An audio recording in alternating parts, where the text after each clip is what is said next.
વડોદરાના વાઘોડિયા પંથકમાં પણ ભારે વરસાદના કારણે જાંબા કોતર બે કાંઠે વહેતું થયું છે। જાંબા કોતરના પાણી પીપળિયા ગામ પાસે ફરી વળતા સમગ્ર વિસ્તારમાં જળબંબાકારની સ્થિતિ સર્જાય છે। માર્ગો પર પાણી ભરાઈ જવાથી ગ્રામજનોને ગામમાંથી બહાર નીકળવું મુશ્કેલ બન્યું છે। સુરક્ષાના ભાગરૂપે તંત્ર દ્વારા જાંબા કોતર પર પોલીસ બંદોબસ્ત ગોઠવી દેવાયો છે અને અજાણ્યા વાહન ચાલકોને વડોદરા તરફ જતા અટકાવવામાં આવી રહ્યા છે।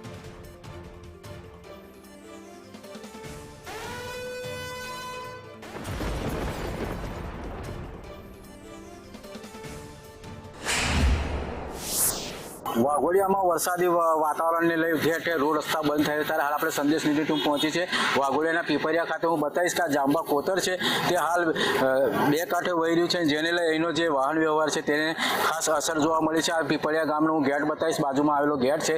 પીપરિયા ગામમાં સંપૂર્ણ ગેટની આજુબાજુ પાણી ફરી રહ્યા છે, એટલે પીપરિયા ગામમાંથી કેટલાક લોકોને બહાર નીકળવું હોય તે પણ મુશ્કેલી હાલ પડી રહી છે। જ્યારે અહીંયા આગળ જે પીપરિયાથી વડોદરા તરફ જવાનો રસ્તો છે તે પણ ક્યાંક બંધ કરી દેવામાં આવ્યો છે। હાલ હું દ્રશ્ય બતાવીશ કે પોલીસ વાન મૂકવામાં આવી છે અને પોલીસ દ્વારા લોકોને આગળ જે અજાણ્યા વાહન ચાલકો છે તે બરોડા તરફ ના જાય તેને લઈ જે વાહન વ્યવહાર છે તેને અટકાવી દેવામાં આવ્યો છે।